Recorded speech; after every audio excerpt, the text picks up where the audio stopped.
Anita, quel sens de la responsabilité peut-on accorder à un parti, le Parti socialiste, qui se préparait à présenter comme candidat à la présidentielle un homme dont ses responsables connaissaient les pulsions maladives et les casseroles sexuelles qu'il traînait?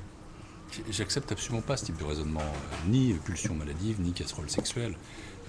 On est dans un pays où, heureusement, on respecte la vie privée. On est dans un pays qui ne pratique pas l'ordre moral. Je ne connais pas la vie privée de Dominique Strauss-Kahn, sortie de son épouse, de sa famille, que je respecte et que j'aime.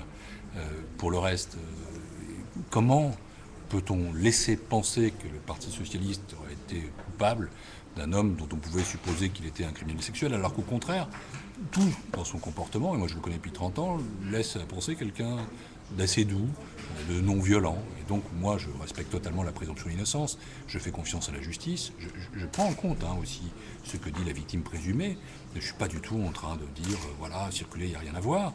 Mais en même temps, l'homme que je connais, Dominique Strauss-Kahn, n'est pas celui que je peux imaginer coupable de ce qu'on lui reproche. Et donc, franchement, cette idée absurde selon laquelle nous aurions couvert je ne sais quoi, elle est humiliante pour nous et désagréable pour lui. Et encore une fois, nous sommes en amitié, en fraternité avec lui, avec en même temps ces faits graves qui doivent être examinés par la justice et tranchés en fonction de ce que celle-ci découvrira. Vous avez discuté avec lui récemment?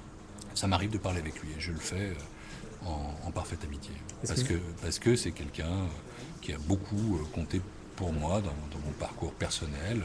J'étais son étudiant il y a déjà une trentaine d'années. Dans mon parcours politique, c'est lui qui m'a fait venir au Parti socialiste. Parce que c'est quelqu'un que je respecte. Et en même temps, bon, voilà, il y a cet aspect judiciaire. Je ne sous-estime rien.